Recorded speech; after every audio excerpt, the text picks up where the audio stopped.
El sobre yacía en la mesa, entre la demás correspondencia, blanco y con el logo azul del Banco Nacional La Piedad. No lo noté de inmediato, ocupada revisando mis recibos de servicios. Solo después de terminar mi segunda taza de café, tomé el sobre y lo volteé en mis manos. Extraño, no había hecho ningún negocio con La Piedad. Al abrir la carta, mis ojos recorrieron las primeras líneas y sentí un escalofrío por la espalda. Estimada señora Rulfo, se le recuerda su pago hipotecario mensual atrasado. Lo que seguía era una cantidad que me mareó: 135,000 pesos. ¿Qué demonios es esto?, murmuré mientras seguía leyendo. La carta decía que estaba atrasada en mi segundo pago mensual de un préstamo hipotecario de 18,000 miles de pesos, hecho en marzo. Si no pagaba los atrasos en 2 semanas, el banco se vería obligado a iniciar procedimientos de ejecución hipotecaria. Mi primer pensamiento fue llamar al banco y explicar que había habido un error. Nunca había solicitado un préstamo por una cantidad tan astronómica. Mi pequeña casa en la calle Olmo, comprada con Roberto hace 32 años, hacía mucho que estaba pagada. ¿Por qué yo, una viuda de 67 años, solicitaría un nuevo préstamo? Marqué el número de La Piedad que figuraba en la carta, y después de una larga espera en la línea, finalmente escuché la voz de la operadora. «Hola, habla doña Josefina Rulfo. Recibí una carta sobre un pago atrasado de un préstamo, pero hay un error. Yo no saqué ningún préstamo de su banco». «Un momento, señora Rulfo. Revisaré la información», respondió la señorita amablemente. Mientras ella revisaba los datos, miré por la ventana de la cocina a mi pequeño pero bien cuidado jardín. Roberto había muerto hace 10 años, y desde entonces había vivido sola en la casa, ajustándome gradualmente a la vida de viuda. 43 años juntos, y luego nada. No, no del todo vacío. Tenía hijos, Sofía y Miguel, pero hacía mucho que ellos habían seguido con sus propias vidas, sin pensar mucho en su madre. «Señora Rulfo», la voz de la operadora me devolvió a la realidad. Según nuestros registros, el 14 de marzo de este año, usted, de hecho, solicitó un préstamo hipotecario por la cantidad de 18,000 miles de pesos por un periodo de 30 años. El préstamo fue para la compra de un inmueble en Lago Escondido número 27, en Cuernavaca. «¿Pero eso es imposible?», exclamé. «Nunca he firmado ningún documento para un préstamo, y menos por esa cantidad de dinero». «Tenemos toda la documentación necesaria, señora Rulfo, incluyendo su firma en el contrato de préstamo, copias de su identificación oficial, CURP y declaraciones de impuestos de los últimos 3 años». Sentí que se me secaba la boca. Alguien había usado mi información para solicitar un préstamo por una cantidad colosal de dinero. «Es un fraude», dije con firmeza. «Alguien robó mis datos. En ese caso, debería ir a la policía, señora Rulfo, y debería venir a nuestra oficina central con una identificación para una audiencia. Pero debo advertirle que, hasta que la situación se aclare, el banco la hará responsable de los pagos del préstamo». Después de la llamada, me senté en mi escritorio, sintiendo que me temblaban las manos. ¿Quién podría haber hecho algo así? ¿Quién tenía acceso a mis documentos? De repente, sonó el teléfono. El nombre de mi hija apareció en la pantalla. «Mamá, ¿te acordaste que hoy es el cumpleaños de Camila?», empezó Sofía sin saludar. «Te esperamos a las 3:00. Y por favor, no te pongas ese horrible suéter verde. Es un restaurante, no tu huerto». Camila, mi nieta, cumplía 12 años. Claro que lo recordaba, y ya había preparado un regalo, una pulsera de plata con un dije de estrella. «Sí, Sofía, lo recuerdo», dije. «Pero tengo un problema grave. Recibí una carta del banco». «Mamá, no empieces otra vez», la interrumpí con irritación mal disimulada. «Si recibes otro anuncio de tarjeta de crédito, solo tíralo a la basura. ¿Cuántas veces tengo que decirte que no necesitas abrir todas esas cartas?» «Sofía, no se trata de anuncios. Alguien puso casi 18 millones de pesos de crédito a mi nombre». Hubo una pausa en el teléfono. «¿Qué tonterías dices, mamá?», dijo Sofía finalmente con una risita nerviosa. «¿Quién le daría un préstamo así a una pensionada? Estás confundiendo las cosas». «No estoy confundida», objeté. «Tengo una carta del banco. Dice en blanco y negro sobre un préstamo de 18,000 de pesos emitido a mi nombre y supuestamente con mi firma». Mamá, tu presión arterial debe estar por los cielos otra vez. La voz de Sofía tenía un tono dulce y cariñoso, que siempre significaba la máxima irritación. ¿Estás segura de que tomaste tus pastillas hoy? Deja de hablarme como si fuera una vieja senil. Rara vez levantaba la voz, pero ahora no pude evitarlo. Estoy cuerda y sé exactamente lo que está pasando. Alguien robó mi información y sacó un préstamo, y voy a denunciarlo a la policía. ¿La policía? Ay, Dios mío, mamá, ¿estás tratando de avergonzarnos ante todo el pueblo? Sofía sonaba asustada. Mira, iré después del trabajo. Veré esa carta y lo resolveremos, pero por el amor de Dios, no hagas ninguna llamada. Está bien, acepté, sintiéndome un poco perpleja por esa reacción. Ven después del trabajo. Al colgar el teléfono me puse a pensar. La reacción de mi hija me pareció extraña. ¿Se había puesto demasiado ansiosa por la amenaza de ir a la policía? Sofía solía ser la primera persona en aconsejarme que no hiciera un escándalo por nada. Para distraerme de mis pensamientos ansiosos, decidí prepararme para la fiesta de mi nieta. Saqué de mi armario un vestido azul oscuro que solo usaba en ocasiones especiales y comencé a plancharlo. Mis pensamientos seguían volviendo al misterioso préstamo. A las 3:00 de la tarde estaba en el restaurante El Lirio Dorado, un establecimiento pretencioso con precios exorbitantes y porciones minúsculas. Miguel, mi hijo, ya estaba allí con su esposa, Marcela, y sus hijos adolescentes, Raúl de 15 años y Mariela de 14. Miguel trabajaba como agente aduanal y siempre enfatizaba su estatus con relojes y trajes caros. «Mamá, ¿no te peinaste bien otra vez?», dijo en lugar de saludarme mientras me acercaba a la mesa. «Tienes el cabello sobresaliendo por la oreja izquierda». «Hola, Miguel», ignoré su comentario. «Hola, Marcela. Hola, chicos». Los adolescentes murmuraron algo en respuesta, todavía pegados a sus teléfonos. Marcela asintió con una sonrisa educada que no le llegaba a los ojos. «¿Dónde está Sofía?», pregunté, sentándome en la silla que me ofrecieron. «Se retrasó en el trabajo», respondió Miguel. «Algunos problemas con la familia Pérez. ¿Sabes lo responsable que es con sus deberes como inspectora?». Sofía trabajaba en servicios sociales, lidiando con familias disfuncionales. Siempre decía que su trabajo era rescatar a los niños de padres incompetentes. A veces pensaba que esa frase era también un reproche para mí. Llevábamos media hora sentados en la mesa cuando Sofía finalmente apareció con su esposo, Jorge, y la cumpleañera, Camila. Mi nieta, una niña alta para su edad con cabello castaño, llevaba un vestido caro que la hacía parecer una copia en miniatura de su madre. «Abuela, viniste», exclamó Camila con una ligera sorpresa, como si mi presencia en su fiesta de cumpleaños fuera algo inusual. «Claro que sí, mi amor. Nunca me perdería tu cumpleaños». Le entregué una caja cuidadosamente envuelta con la pulsera. «¡Feliz cumpleaños!». Camila tomó el regalo sin mucho entusiasmo y lo dejó a un lado sin siquiera desenvolverlo. «Gracias», murmuró y luego se volvió hacia su prima Mariela para mostrarle algo en su teléfono. «Mamá, ¿qué historia inventaste sobre el préstamo?», me susurró Sofía, inclinándose cerca de mi oído mientras los demás estaban ocupados estudiando el menú. «No inventé nada», respondí igual de bajo. «Tengo una carta del banco.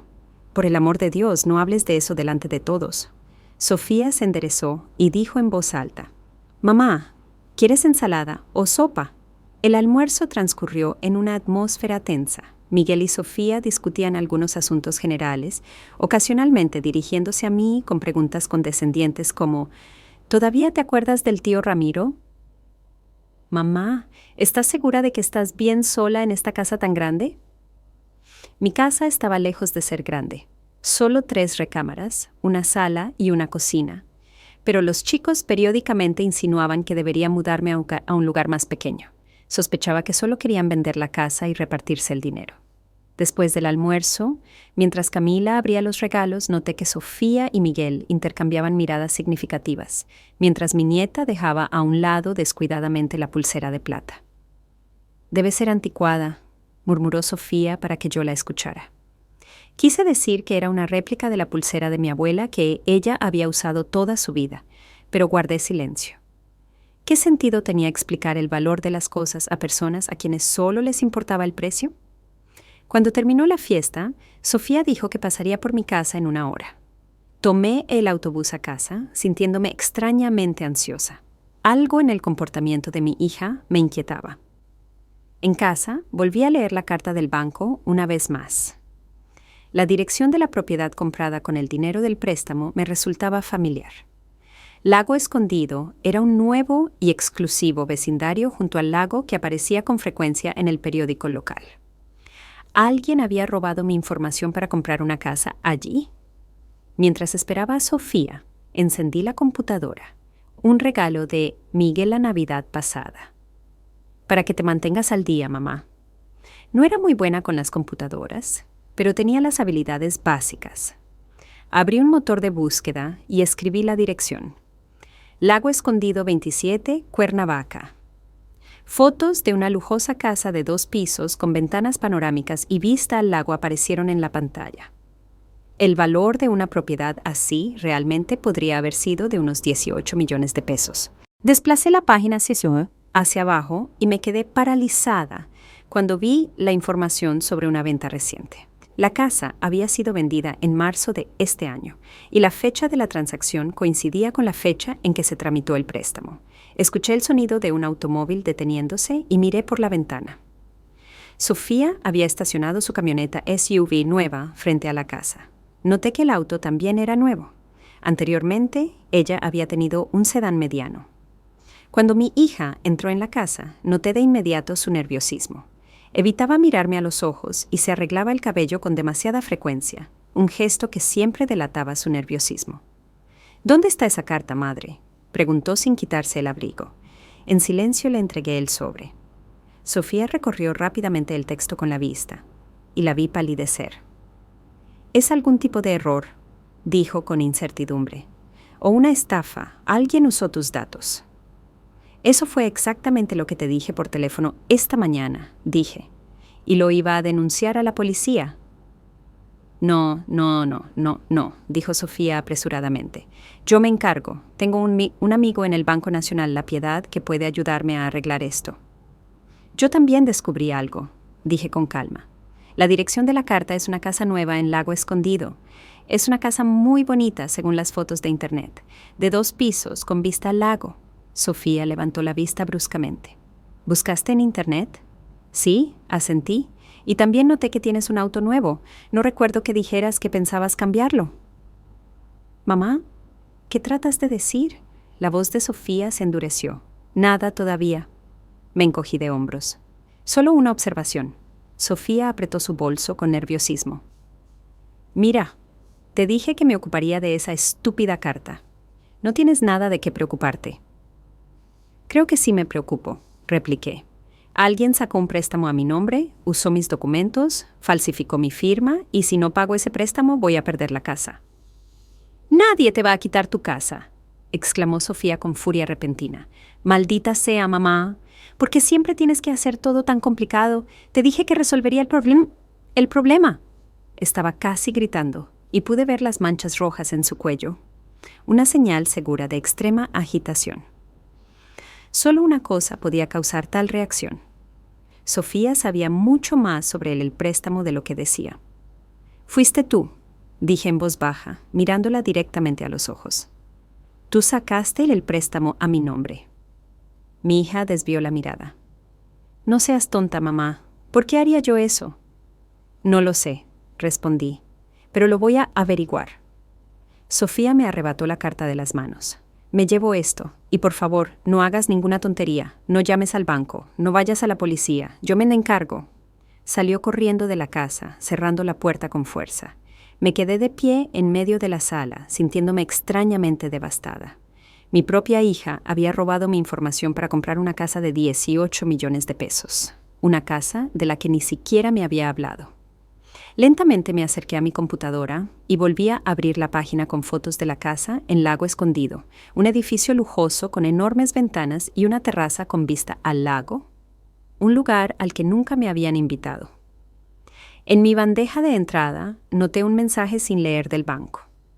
Al abrirlo, vi una copia electrónica del contrato de préstamo enviada a mi dirección cuando se finalizó el trato. En la columna de la firma del prestatario había una falsificación de mi firma, tan burdamente hecha que era extraño como el banco no la había notado. Me recosté en mi silla, sintiendo que una fría rabia se apoderaba de mí. Durante años mis hijos me habían tratado como una carga, tolerado mi presencia en eventos familiares con irritación apenas disimulada, me hablaban como si fuera... Y ahora, Sofía había cruzado la última línea. No solo había robado mis datos, había puesto en peligro lo único que me quedaba, mi hogar, mi independencia, mi dignidad. Saqué mi libreta del cajón de mi escritorio y comencé a hojearla, buscando el número correcto. Necesitaba un abogado, pero no el tipo que Miguel recomendaría. Necesitaba a alguien que se pusiera de mi lado contra mis propios hijos. La oficina de la abogada Rebeca Ríos estaba en un antiguo edificio de ladrillo en el centro de Cuernavaca. Encontré sus contactos en el directorio de la ciudad, donde se anunciaba modestamente como especialista en defensa de la tercera edad y abuso financiero. Exactamente lo que necesitaba. Llamé a primera hora de la mañana y la secretaria, para mi sorpresa, me dio una cita para el mismo día a las 14:30 horas. Aparentemente, la agenda de la abogada no estaba muy apretada. Al bajar del autobús, me quedé un rato frente a la entrada, reuniendo valor. La palabra abogado siempre me había sonado intimidante. Solo había tenido que ir a un abogado 2 veces en mi vida, cuando Roberto y yo compramos una casa y cuando redactamos su testamento. En ambos casos eran conocidos de Roberto, y él manejó todas las negociaciones. Puedo manejarlo, me dije a mí misma, y empujé la pesada puerta. La sala de espera era pequeña pero acogedora. Detrás del escritorio estaba sentada una mujer joven con el pelo corto y gafas de montura gruesa. ¿Sra. Rulfo?, preguntó cuando me vio. La señora Ríos la está esperando. Por favor, pase. La oficina de la abogada parecía inesperada. En lugar de un interior rígido y formal, vi una habitación luminosa con grandes ventanas y plantas en macetas. Detrás de un amplio escritorio estaba sentada una mujer de unos 60 años con el pelo gris muy corto y un traje azul brillante. «Hola, señora Rulfo». Se levantó y me extendió la mano. «Rebeca Ríos, por favor, tome asiento». Su apretón de manos fue firme, como el de alguien acostumbrado a mostrar confianza. Me senté en la silla que me ofreció. «Cuénteme qué la trae por aquí», dijo Rebeca sacando una libreta. Respiré hondo y comencé con la carta del banco. Le conté sobre la llamada al banco, la reacción de Sofía, cómo había encontrado las fotos de la casa en internet y la última conversación que había tenido con mi hija. Mi voz temblaba, pero traté de ser concisa sin emocionarme. Rebeca escuchó atentamente, ocasionalmente haciendo preguntas aclaratorias. Cuando terminé, se recostó en su silla y golpeó pensativamente su pluma sobre la mesa. Lo que ha descrito señora Rulfo es un caso clásico de robo de identidad, agravado por el hecho de que el perpetrador es un miembro de la familia. Desafortunadamente no es raro, especialmente entre los adultos mayores. ¿Cree que mi hija realmente lo hizo?, pregunté, todavía esperando alguna otra explicación. ¿Usted qué piensa?, Rebeca me miró cuidadosamente. Suspiré. Creo que sí. El auto nuevo, el nerviosismo al hablar del préstamo, tratando de mantenerme callada, pero me cuesta creer que Sofía pudiera hacer eso. Siempre ha sido ambiciosa y un poco arrogante, pero llegar a un crimen... La gente cambia, dijo Rebeca. Y no siempre para bien. Dígame, ¿su hija ha mostrado signos de, digamos, falta de respeto por su independencia personal y financiera? Pensé. Ha habido muchas ocasiones a lo largo de los años en que mis hijos han intentado controlar mis decisiones, especialmente las relacionadas con el dinero. Después de que mi esposo, Roberto, murió, Miguel insistió en que le diera un poder notarial para administrar mis cuentas, dije. Afirmó que sería más seguro, pero me negué. Eso causó un gran escándalo. Incluso amenazó con que me declararan incompetente si seguía siendo terca. ¿Y el inmueble? ¿Siempre hablaban de vender su casa? Asentí, especialmente en los últimos 2 años. Sofía dice que es demasiado grande para mí sola, que no puedo mantenerla. Y Miguel está calculando cuánto puedo obtener por venderla. Incluso me han encontrado un bonito y pequeño departamento en una casa de retiro. Rebeca tomó nota en su libreta. ¿Tiene testamento? ¿Quién hereda sus bienes? Sofía y Miguel por igual, dije. Eso fue lo que Roberto y yo decidimos hace años, aunque admito que últimamente que he estado pensando en cambiarlo, dejarles el dinero a los nietos en lugar de a los hijos. Entiendo, asintió Rebeca. Ahora volvamos a nuestro caso. Tenemos un par de opciones. La primera es ir a la policía y denunciar el fraude. Ese es el curso de acción más drástico y podría llevar a un enjuiciamiento penal de su hija. Me estremecí ante esas palabras. ¿Sofía una criminal? ¿Mi hija en la cárcel? Parecía absurdo. ¿Hay otras opciones?, pregunté en voz baja. La segunda opción es una demanda civil, continuó Rebeca. Podríamos demandar a su hija y hacer que el contrato de préstamo sea anulado por fraudulento. Es menos drástico que un caso penal, pero aún así resultaría en un escándalo público. Y la tercera opción, apreté nerviosamente mi bolso. Intentar resolver el asunto amistosamente. Rebeca se encogió de hombros. Podría escribir una carta en su nombre exponiendo los hechos y exigiendo que su hija se haga cargo del préstamo o lo pague de inmediato. La amenaza de enjuiciamiento penal podría obligarla a actuar. Permanecí en silencio, tratando de digerir la información. Todas las opciones parecían horribles, pero aún más horrible era la idea de que mi propia hija me hubiera puesto en esta situación. ¿Qué pasaría si no hago nada?, pregunté finalmente. Si simplemente ignoro este préstamo, Rebeca negó con la cabeza. Entonces, el banco iniciará los procedimientos de ejecución hipotecaria. Primero, le cobrarán cargos por mora. Luego, lo pasarán a los cobradores de deudas. Eventualmente, podrían demandarla y obtener el derecho a ejecutar la hipoteca, incluyendo la incautación de su propiedad, es decir, su casa. «Pero eso no es justo», exclamé. «Yo no firmé nada». «La justicia y la ley no siempre son lo mismo, señora Rulfo», dijo Rebeca en voz baja. «Para demostrar que usted no solicitó el préstamo, tendríamos que probar el fraude, y eso significa nombrar al defraudador». Cerré los ojos, sintiendo un nudo en la garganta. Desde que tenía memoria, Sofía siempre había sido una niña difícil, terca, perspicaz, ambiciosa, no inocentemente calculadora.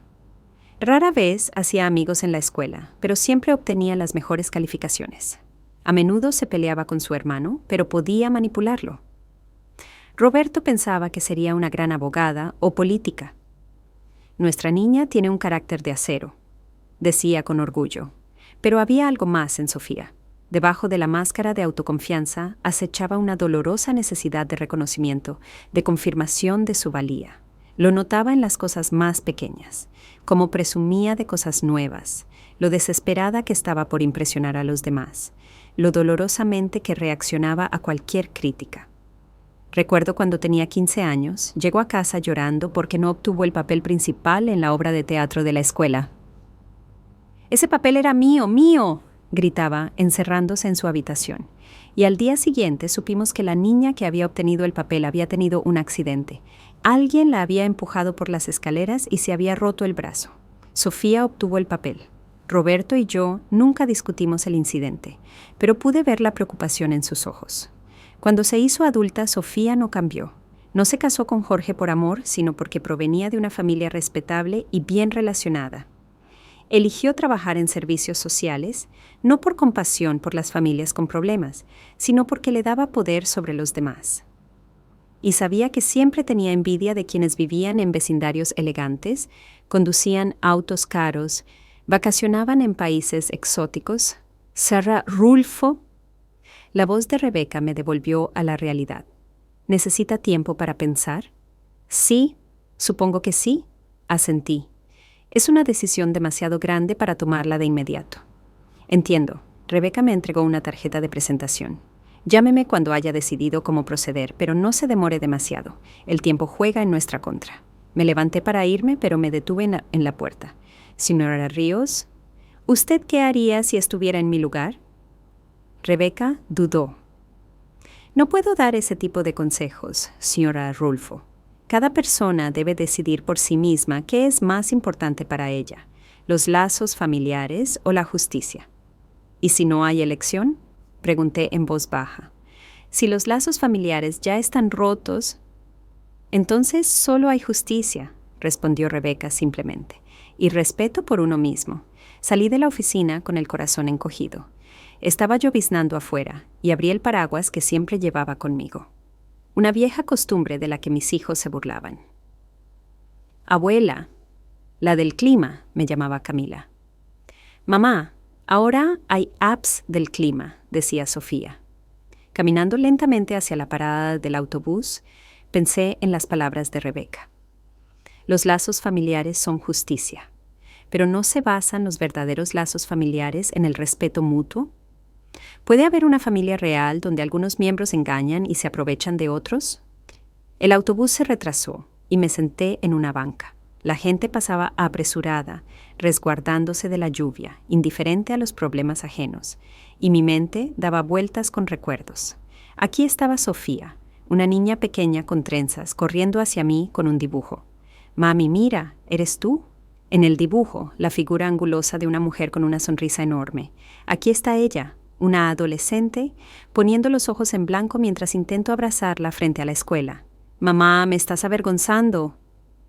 Aquí está ella, recién graduada de la universidad, mostrando con orgullo su diploma, y veo en sus ojos: «Mira, lo he logrado todo sola». Aunque eso no es cierto. Roberto y yo trabajamos doble turno para pagar su educación. Y entonces todo cambió. Después de que nació Camila, Sofía se volvió aún más distante. Sus visitas poco frecuentes se volvieron una formalidad. Sus conversaciones se convirtieron en una enumeración de mis defectos. «Mamá, deberías cuidar tu apariencia. Mamá, tu casa parece anticuada. Mamá, hablas demasiado del pasado». Cuando Roberto murió, Sofía organizó el funeral sin pedir mi opinión sobre nada. Escogió el ataúd, las flores, incluso un vestido para mí. «No estás en posición de tomar decisiones en este momento, mamá», dijo con un tono que no toleraba objeciones. Y después del funeral, ella y Miguel comenzaron a repartirse las cosas de Roberto como si yo no existiera. Su colección de estampillas, que él había coleccionado toda su vida, Miguel la había tomado para sí mismo sin siquiera preguntarme. «Solo acumulará polvo en tu casa, mamá». Me convertí en una carga para ellos, un problema a resolver. Una anciana de la que solo se podía esperar que causara problemas. Dejaron de verme como una persona. Probablemente nunca lo hicieron. El autobús se detuvo y subí los escalones, luchando por sostener mi paraguas mojado. Una joven me ofreció un asiento y asentí agradecida. Un pequeño gesto de cortesía de una extraña, más de lo que había recibido de mis propios hijos en los últimos años. En casa, lo primero que hice fue sacar mi teléfono y marcar el número de la única persona en la que podía confiar, Aurora Flores, una amiga mía de mis días en Correos de México. Aurora era 5 años mayor que yo, pero tenía más energía que la gente de la mitad de su edad. Cuando enviudó casi al mismo tiempo que yo, no se deprimió, sino que hizo voluntariado en un refugio de animales e incluso comenzó a aprender español para su desarrollo personal. «Doña Josefina», respondió después del tercer timbre. «¿Pasa algo? Normalmente no llamas a mitad del día». Le conté brevemente sobre la situación del préstamo y la visita a la abogada. «¡Qué víbora!», exclamó Aurora cuando terminé. «Después de todo lo que tú y Roberto han hecho por ella, doña Josefina, deberías demandarla». «No, la policía. Haz que responda ante la ley». «No lo sé, Aurora», suspiré. «Es mi hija. ¿Cómo puedo enviarla a la cárcel?» «¿Cómo puede robarle a su propia madre?», replicó Aurora. «Doña Josefina, escúchame. Sé que amas a tus hijos. Todas las madres aman a sus hijos, incluso a los más ingratos. Pero a veces amar significa dejar que enfrenten las consecuencias de sus acciones.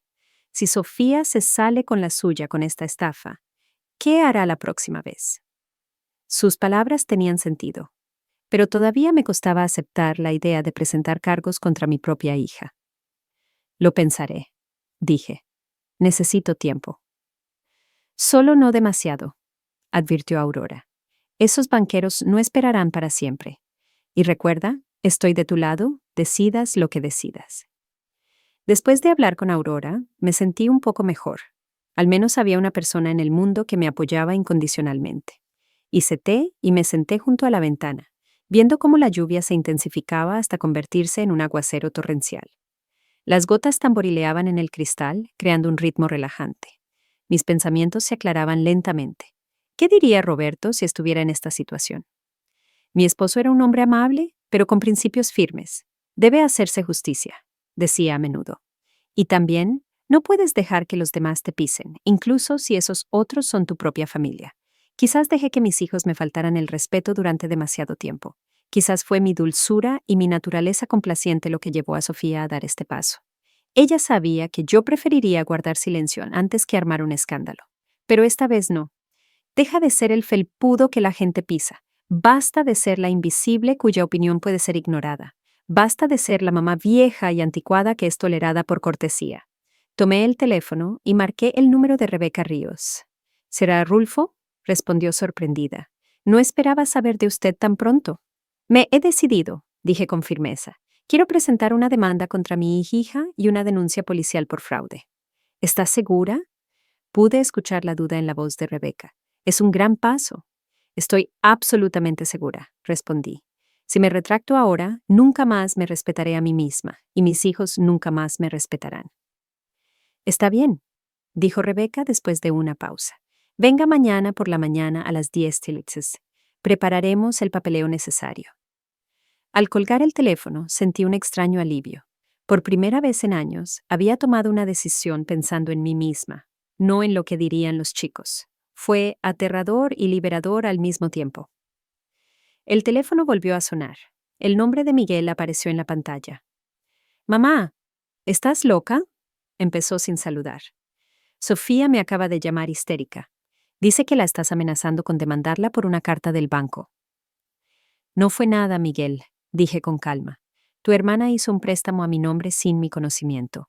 Eso se llama fraude». «Ay, mamá», resopló mi hijo.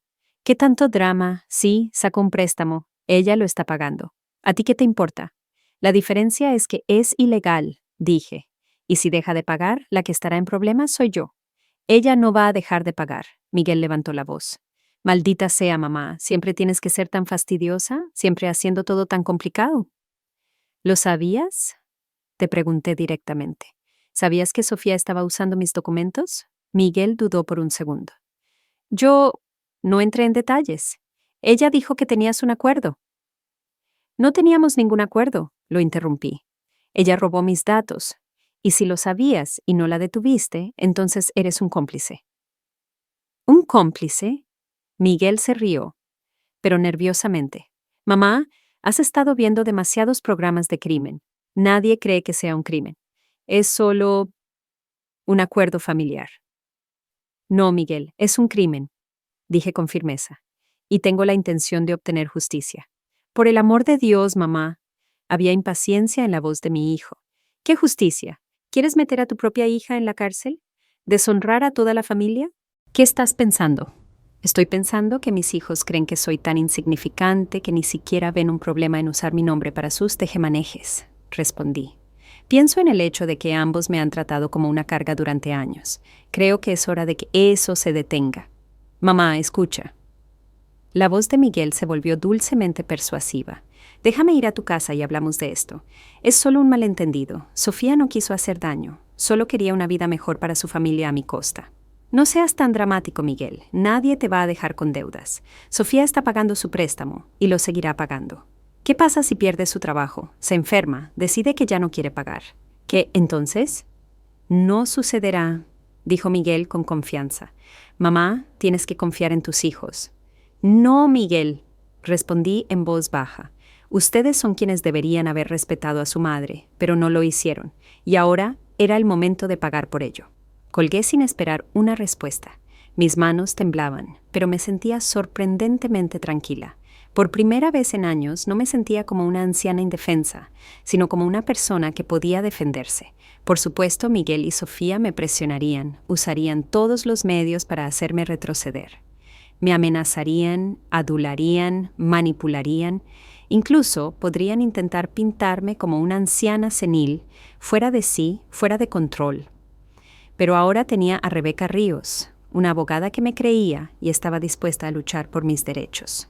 Tenía a Aurora, una amiga que me apoyaba incondicionalmente.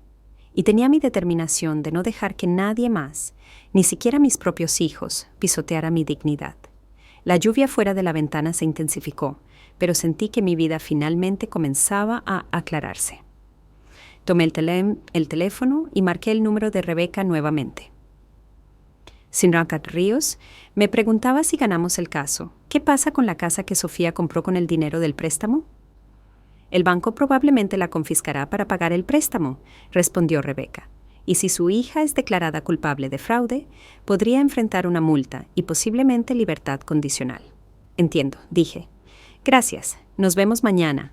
Colgué el teléfono y pensé, Sofía perdería la casa de sus sueños, probablemente obtendría antecedentes penales, probablemente me guardaría rencor por el resto de su vida, Miguel probablemente se pondría del lado de su hermana, podría perder no solo a mis hijos, sino también a mis nietos. Un alto precio a pagar por la justicia. Pero el precio del silencio era aún mayor, la pérdida de la autoestima, la sensación de que me había traicionado al permitir que mis hijos me engañaran con impunidad. No podía retractarme. Esa era mi última oportunidad de mostrarles a mis hijos que no era un estorbo, ni una anciana senil, sino un ser humano con derechos y dignidad. Y si tenía que entrar en conflicto con mi propia familia para hacerlo, que así fuera. Miré la lluvia fuera de la ventana y pensé en el hecho de que mañana comenzaría un nuevo capítulo de mi vida. Un capítulo en el que yo sería la protagonista, no un personaje secundario en la vida de mis hijos. La mañana siguiente estaba nublada, pero había dejado de llover. Me desperté temprano, antes de las 7, y me quedé en la cama mucho tiempo mirando el techo. Mis pensamientos giraban en torno a mi próxima reunión con Rebeca y lo que vendría para mí. Las dudas comenzaron a roer mi alma de nuevo. ¿Estaba haciendo lo correcto? ¿Era un paso demasiado drástico demandar a mi propia hija? El teléfono de la mesita de noche sonó. Miré la pantalla. Sofía. Mi dedo se cernió sobre el botón de respuesta, pero decidí no contestar. Lo que sea que dijera ahora no cambiaría mi opinión. Solo me quitaría la energía que no me quedaba. A las 9:30 ya estaba fuera de la oficina de Rebeca. La recepcionista asintió comprensivamente cuando me vio y me dejó pasar a la oficina sin anunciarme. Rebeca estaba sentada en su escritorio revisando algunos papeles. «Buenos días, señora Rulfo», señaló una silla. «Veo que llegó temprano. Eso es bueno. Tendremos más tiempo». Me senté, apretando mi bolso nerviosamente. «Señora Ríos», me preguntaba, ¿realmente tenemos que presentar una denuncia policial? ¿No bastaría una demanda civil? Rebeca me miró cuidadosamente. ¿Tiene dudas? Sí, admití honestamente. Me pasé toda la noche pensando en ello. Creo que un caso penal es demasiado definitivo. No hay vuelta atrás después de eso. ¿Quiere que haya vuelta atrás?, preguntó Rebeca suavemente. Después de lo que hizo su hija, suspiré. No lo sé. Lo que hizo fue horrible, pero sigue siendo mi hija. Mire. Rebeca dejó los papeles a un lado y se inclinó hacia mí sobre la mesa. Hagamos esto. Primero reuniremos todas las pruebas y luego decidiremos qué camino tomar. Podríamos empezar con una demanda civil y dejar abierta la cuestión del enjuiciamiento penal. ¿Qué le parece? Sí, eso sería mejor, acepté con alivio. Entonces, empecemos. Rebeca sacó una libreta en blanco. Necesitamos hacer una cronología de los eventos y recopilar documentos que confirmen el fraude. Empecemos por el principio. ¿Cuándo se enteró por primera vez del préstamo? Pasamos las siguientes 2 horas reconstruyendo lo sucedido. Hablé de todo: la carta del banco, la conversación con la operadora, la extraña reacción de Sofía y Miguel, el auto nuevo de mi hija y la casa en Lago Escondido. Así que, resumió Rebeca, el préstamo se tramitó el 14 de marzo. ¿Usted estuvo en algún lugar ese día? ¿Quizás viajando o en una cita médica? Necesitamos probar que usted no pudo haber firmado físicamente los documentos en el banco. Lo pensé, tratando de recordar ese día, 14 de marzo. Sí, recuerdo. Ese día tuve un chequeo de rutina en la clínica San Judas Tadeo. Me tomó casi todo el día, desde las 8:00 de la mañana hasta las 3:00 de la tarde. Primero análisis, luego una consulta con el cardiólogo, luego algunos otros procedimientos. Era martes, lo recuerdo exactamente porque estaba preocupada por los resultados. Excelente, Rebeca tomó nota. Solicitaremos los registros médicos de la clínica para confirmar su presencia allí cuando supuestamente se firmó el contrato de préstamo. Es una prueba vital. ¿Nos darán esa información? A solicitud del Consejo en preparación para el juicio, sí. ¿Algo más? Sí, necesitamos muestras de su firma real para compararla con la del contrato de préstamo. ¿Tiene sus documentos con su firma? Saqué mi identificación oficial y mi licencia de conducir de mi bolso. Solo estos. El resto están en casa. Eso es suficiente para empezar, Rebeca asintió. Luego haremos copias. Necesitaremos un examen oficial de caligrafía, pero eso es para el juicio. Salió de la oficina con mis papeles, y yo me quedé sentada, mirando las muchas plantas en el alféizar de la ventana. La mayoría eran suculentas, pequeñas, sin pretensiones, pero sorprendentemente resistentes. En cierto modo, me recordaban a mí misma. Rebeca regresó con mis papeles y un vaso de agua para mí. Aquí, beba esto. Tenemos mucho trabajo que hacer. Acepté el agua agradecida. ¿Qué sigue? A continuación, necesitamos obtener una copia del contrato de préstamo del banco. Ya he preparado la solicitud. Rebeca me mostró un documento en papel oficial. Usted tendrá que firmarlo. También necesitaremos información sobre todos los pagos del préstamo, quién los hizo y cuándo. Esto ayudará a demostrar que usted no tuvo nada que ver con el préstamo. Firmé la solicitud, sintiéndome extrañamente aliviada de no ser la única que tenía que lidiar con esta complicada historia. Ahora, sobre la casa en Lago Escondido, continuó Rebeca, usted dijo que encontró información al respecto en Internet, pero necesitamos los registros oficiales de bienes raíces. ¿A quién está registrada? ¿Quién es el comprador en el contrato de compraventa? Presentaré una solicitud, pero llevará algún tiempo. ¿Cuánto tiempo? Pregunté. De 5 a 7 días. Burocracia. Rebeca se encogió de hombros. Pero hay una forma de acelerar las cosas. Conozco a un agente inmobiliario que tiene acceso a la base de datos de bienes raíces. Él puede darnos información preliminar de manera informal. Lo contactaré hoy. ¿Qué hay del banco? Pregunté. ¿Cómo pudieron hacer un préstamo tan grande sin revisar todo a fondo? Esa es una buena pregunta. Rebeca asintió. Los bancos están obligados a realizar controles estrictos sobre la identidad del prestatario. Pero si el estafador tenía todos sus documentos, incluyendo su CURP y declaraciones de impuestos, además de una firma bien falsificada, y si la solicitud fue presentada por alguien que conoce bien, que podría responder preguntas personales sobre usted, los bancos también cometen errores, dije, o hacen la vista gorda si es un buen negocio. Y eso es posible, asintió Rebeca. En cualquier caso, nos aseguraremos de averiguar si hubo alguna irregularidad en el préstamo. Los días siguientes transcurrieron con una ansiedad creciente. Rebeca estaba ocupada reuniendo pruebas, y yo traté de llevar una vida normal. Aunque no fue fácil, los chicos no llamaron, ni Sofía ni Miguel. Aparentemente, decidieron darme tiempo para que entrara en razón.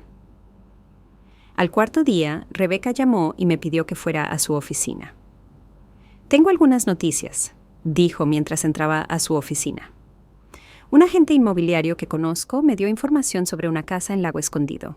¿Adivina el nombre de quién está registrada? ¿Sofía? Adiviné. No exactamente. Rebeca me entregó una impresión.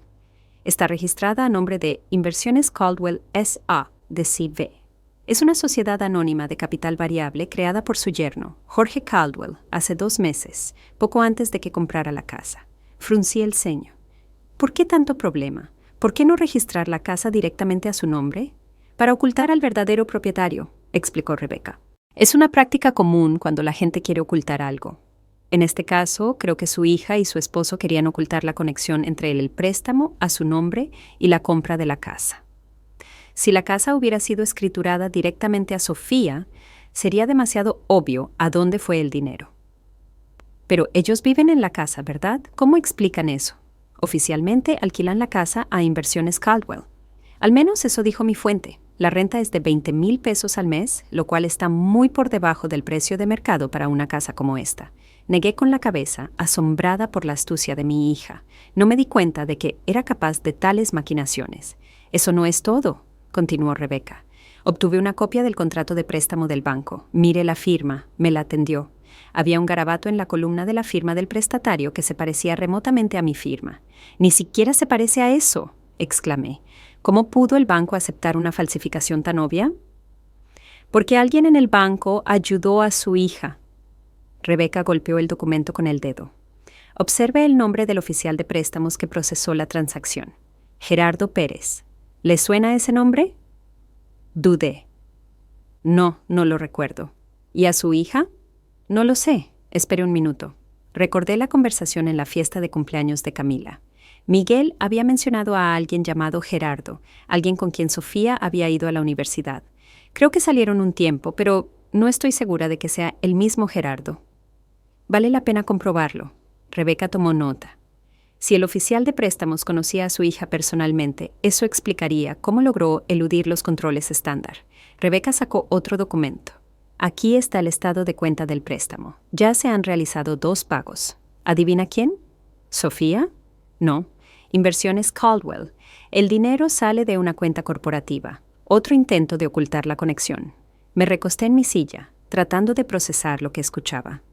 Mi hija no solo había usado mis documentos, había construido todo un esquema para encubrir sus acciones. ¿Y Miguel? Pregunté. ¿Descubrió cuál fue su papel en todo esto? No hay pruebas directas de su participación, respondió Rebeca. Pero a juzgar por su reacción, como usted describió, definitivamente estaba al tanto de las maquinaciones de su hermana. La pregunta es si estaba ayudando activamente o simplemente haciendo la vista gorda. En ese momento sonó el celular de Rebeca. Se disculpó y contestó. La conversación fue corta, pero después la cara de la abogada se iluminó. Grandes noticias. La Clínica San Judas Tadeo ha confirmado que el 14 de marzo usted estuvo allí desde las 8:30 de la mañana hasta las 15:45. Guardaron todos los registros, incluido el horario de cada procedimiento y consulta, y el contrato de préstamo, según el sello del banco, se firmó a las 11:20 del mismo día. Así que no pude haber estado físicamente en el banco en ese momento, dije. Exacto, asintió Rebeca. Es una coartada hermética. Ahora tenemos todas las pruebas que necesitamos para la demanda, la firma falsificada, su coartada para el momento en que firmó el contrato, el papel cuestionable del oficial de préstamos y el esquema obvio para ocultar el verdadero propósito del préstamo. Permanecí en silencio, digiriendo la información. Por un lado, me sentía aliviada de que se hubieran reunido pruebas irrefutables. Por otro, me sentía deprimida al pensar en lo cuidadosamente que Sofía había planeado todo. No fue un acto impulsivo o un momento de debilidad. Fue una estafa bien pensada contra su propia madre. ¿Está bien?, preguntó Rebeca notando mi estado. No realmente, respondí honestamente. Simplemente no puedo creer que mi hija, que pudiera hacerme esto. Desafortunadamente no es raro, dijo Rebeca. Especialmente cuando se trata de padres mayores. Muchos hijos empiezan a verlos no como seres humanos completos, sino como propiedad o una molestia o una fuente de herencia potencial. Es triste, pero es una realidad. Asentí, con lágrimas en la garganta. ¿Sabes? Cuando Roberto, mi esposo, murió, pensé que nada peor me pasaría en la vida. Pero esto duele aún más. Rebeca en silencio me entregó una caja de pañuelos. Me sequé los ojos, tratando de recomponerme. Lo siento, normalmente no soy tan emocional. No se disculpe, dijo Rebeca en voz baja. Tiene todo el derecho a sentir lo que quiera en una situación como esta. Permanecimos en silencio por un rato. Luego Rebeca preguntó, ¿qué quiere hacer a continuación? Tenemos pruebas suficientes para una demanda civil. Si ganamos, el banco cancelará el contrato de préstamo y usted no tendrá que pagarlo. Pero la casa probablemente será confiscada porque fue comprada con fondos obtenidos ilegalmente. ¿Y el caso penal?, pregunté en voz baja. Para eso, usted tendría que presentar una denuncia ante la policía, respondió Rebeca. Ellos llevarán a cabo su investigación y si encuentran pruebas suficientes, el caso será remitido al Ministerio Público. Si su hija es declarada culpable, podría enfrentar una multa y posiblemente libertad condicional. La cárcel es rara en estos casos, especialmente si es una primera ofensa. Me pregunté, ¿quería que mi hija tuviera antecedentes penales? No. ¿Pero quería que se diera cuenta de la gravedad de lo que había hecho? Definitivamente sí. ¿Podríamos empezar con la demanda civil? Pregunté. ¿Podríamos dejar abierto el caso penal? Quiero ver cómo reacciona Sofía. Tal vez entre en razón, admita su culpa. Por supuesto, asintió Rebeca. Podemos ir paso a paso. Primero, presentaremos una demanda civil y luego, dependiendo de cómo se desarrollen las cosas, decidiremos si involucramos a la policía. Gracias, me sentí aliviada. ¿Cuándo podemos presentar la demanda? Tendré el papeleo listo para fines de semana, dijo Rebeca. Presentaremos la demanda en el juzgado de distrito de Cuernavaca. Después de eso, su hija recibirá la notificación oficial del juicio. Normalmente se tarda aproximadamente un mes en preparar la primera audiencia. ¿Un mes entero? Me sorprendí. ¿Tanto tiempo? Son las reglas de la corte. Rebeca se encogió de hombros. Pero la buena noticia es que presentaré una moción de medidas provisionales. Si el juez la concede, el banco suspenderá todas las reclamaciones sobre el préstamo hasta que termine el juicio. Así que no tendrá que preocuparse por hacer pagos durante ese periodo. Cuando salí de la oficina de Rebeca, el sol brillaba afuera, un marcado contraste con mi estado interior. Me sentía devastada, como si hubiera pasado por una enfermedad grave. De camino a casa, me detuve en el pequeño café donde a veces me encontraba con Aurora. Quería estar entre la gente, escuchar conversaciones comunes para distraerme de mis pesados pensamientos. Pedí un té y me senté a observar a los clientes. En la mesa de al lado, una joven almorzaba con su anciana madre. Hablaban animadamente de algo, riéndose. La hija le ajustaba cuidadosamente el pañuelo a su madre, escuchándola con sincero interés. Era una escena común que antes no me habría causado ninguna emoción especial. Pero ahora las miraba con una punzada de anhelo. ¿Por qué las cosas habían salido mal entre Sofía y yo? ¿Cuándo habíamos perdido la cercanía que debería existir entre madre e hija? Quizás fui una mala madre. No le di a mis hijos suficiente atención, exigí demasiado, o por el contrario, muy poco. No, siempre traté de ser una buena madre. Roberto y yo trabajamos duro para darles a los niños todo lo que necesitaban. Les leía libros, les ayudaba con sus tareas y apoyaba sus pasatiempos. Claro, cometí errores. Todos los padres los cometen. Pero nunca traicioné a mis hijos, nunca les mentí, nunca me aproveché de ellos. Sofía me traicionó, me usó, me mintió, y ni siquiera pensó que fuera gran cosa, a juzgar por su reacción. Quizás no fui yo, quizás fue ella. Su carácter, sus elecciones, su sentido de la moralidad, y por mucho que me doliera admitirlo, no podía ser considerada responsable de sus decisiones. Cuando llegué a casa, encontré 3 mensajes de Sofía en mi contestador automático. El primero exigía que le devolviera la llamada de inmediato. En el segundo, amenazaba con graves consecuencias si no dejaba de lado esta tontería de abogados. En el tercero, su tono cambió a súplica. «Mamá, por favor, habla, te explicaré todo. No hagas esto, por favor». No le devolví la llamada. ¿Qué más podría decir? ¿Qué excusas podría dar? Saqué un préstamo a tu nombre porque quería una casa mejor. Falsifiqué tu firma porque sabía que dirías que no. Te lo oculté todo porque no creí necesario informarte. Ninguna explicación podría cambiar lo que había sucedido. Mi hija había traicionado mi confianza, violado la ley y puesto en peligro mi seguridad financiera. Y lo peor de todo, ni siquiera veía el daño que había hecho. Me acosté temprano, pero no pude dormir durante mucho tiempo, repasando los eventos de los últimos días en mi cabeza. Todas las pruebas apuntaban a que Sofía actuó deliberada y calculadamente. No solo usó mi nombre. Había creado un esquema para encubrir sus acciones. Registró la casa a nombre de una empresa fantasma. Usó sus contactos bancarios para eludir los controles. No fue un error impulsivo. Fue un fraude cuidadosamente planeado. Y Miguel lo sabía. Puede que no haya estado directamente involucrado, pero ciertamente lo sabía y aprobó las acciones de su hermana. Su reacción a mi llamada no dejaba dudas. Mis propios hijos conspiraron contra mí. No me veían como una persona con sentimientos y derechos, sino como, ¿qué?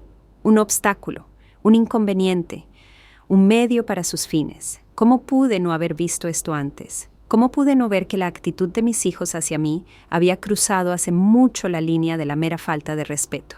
Toda mi vida he tratado de ser una buena madre, apoyándolos, ayudándolos, haciendo concesiones, y como resultado han decidido que pueden usarme como quieran. Bueno, es hora de mostrarles que estaban equivocados. No soy una anciana indefensa para ser manipulada, soy una persona que sabe defenderse. Soy una madre que amaba a sus hijos, pero no dejaré que pisoteen mi dignidad. Sí, estoy herida, sí, me siento traicionada, pero ese dolor no me rompe. Al contrario, me da fuerza, fuerza para luchar por la justicia, fuerza para mostrarles a mis hijos que sus acciones tienen consecuencias, fuerza para finalmente respetarme a mí misma. Llamé a Rebeca esta mañana y le dije que estaba lista para demandar lo antes posible. Era hora de actuar con decisión. Habían pasado 2 semanas desde que se presentó la demanda. Rebeca me advirtió que Sofía recibiría la notificación oficial de la demanda en los próximos días. Después de eso, podíamos esperar una nueva ola de llamadas e intentos de influir en mí. Así que traté de prepararme mentalmente para la tormenta que se avecinaba. Sin embargo, contrariamente a las expectativas, el teléfono permaneció en silencio. Ni Sofía ni Miguel intentaron contactarme. Incluso comencé a preocuparme. Quizás les había pasado algo a los chicos, pero luego decidí que solo me estaban ignorando, esperando que entrara en razón y retirara la demanda. El jueves por la mañana recibí una llamada de Aurora. Habló rápida y emocionada. «Doña Josefina, ¿está sentada? ¿Será mejor que se siente?» «¿Qué pasa?», pregunté, hundiéndome en la silla junto al teléfono. «Mi nieta Patty, ¿te acuerdas de ella, verdad? Trabaja a medio tiempo en el Buen Sabor Banquetes y Eventos», comenzó Aurora. «Pues acaba de llamarme y me dijo que su empresa recibió el pedido para atender la fiesta de Sofía. La fiesta de inauguración de la casa es el sábado en Lago Escondido». Guardé silencio, digiriendo la información. Sofía estaba dando una fiesta de inauguración de la casa en una casa comprada con un préstamo fraudulentamente a mi nombre. Y, por supuesto, no me había invitado. «Doña Josefina, ¿está ahí?». La voz de Aurora me devolvió a la realidad. «Sí, estoy aquí», respondí. «Solo estoy pensando en lo que escuché». «Eso es indignante», exclamó Aurora. «Tener una fiesta de inauguración de casa cuando hay una demanda pendiente y ni siquiera invitar a su propia madre. Siempre dije que tu Sofía era tremenda, pero esto ya es pasarse». «¿Cuántos invitados espera?», pregunté, sorprendida por mi propia calma. Patty dice que la reservación es para 40 personas. Cócteles, aperitivos, champaña, todo de primera. La fiesta comienza a las 6:00 p.m. Me imaginé a Sofía guiando a los invitados por su lujosa casa nueva, aceptando felicitaciones, hablando de las renovaciones de diseño y las vistas al lago, y ni una palabra sobre cómo logró comprar la propiedad. «Gracias por avisarme, Aurora», dije. «Es información importante». «¿Qué vas a hacer?» Su voz sonaba curiosa. «Todavía no lo sé», dije honestamente, «pero seguro se me ocurrirá algo». Después de hablar con Aurora, marqué el número de Rebeca. Por suerte, estaba allí y contestó de inmediato. «Señora Rulfo, estaba a punto de llamarla», dijo. «Los actuarios no pueden entregar la notificación a su hija. No contesta la puerta ni el teléfono». «Creo que sé cuándo y dónde encontrarla con seguridad», dije y le conté sobre la próxima fiesta. Hubo una pausa al otro lado de la línea. «¿Estás sugiriendo que le entreguemos una citación justo en la fiesta de inauguración?», preguntó Rebeca. «Eso es poco convencional». «¿Hay algún obstáculo legal?», pregunté. «No, legalmente no hay obstáculos legales», respondió Rebeca. «El actuario tiene derecho a entregar los documentos donde quiera que se encuentre el demandado, pero podría causar un escándalo». «Que lo haga», dije con firmeza. «Mi hija está de fiesta en una casa que compró con dinero obtenido ilegalmente y ni siquiera se molesta en invitarme, a pesar de que el préstamo está a mi nombre. Creo que un pequeño escándalo es lo menos que se merece». «Está bien, contactaré al actuario», Rebeca aceptó después de un momento de reflexión. «¿Pero estás segura de que quiere estar allí, en persona? ¿No sería mejor dejar que el actuario haga el trabajo él mismo?», me pregunté. «¿En serio? ¿Por qué querría estar allí? ¿Para ver la sorpresa en la cara de mi hija? ¿Para saborear su humillación? No, no era eso. Quería que Sofía se diera cuenta de que no era una anciana indefensa para ser usada y olvidada. Soy una persona que puede defenderse. Sí, quiero estar allí, dije con firmeza.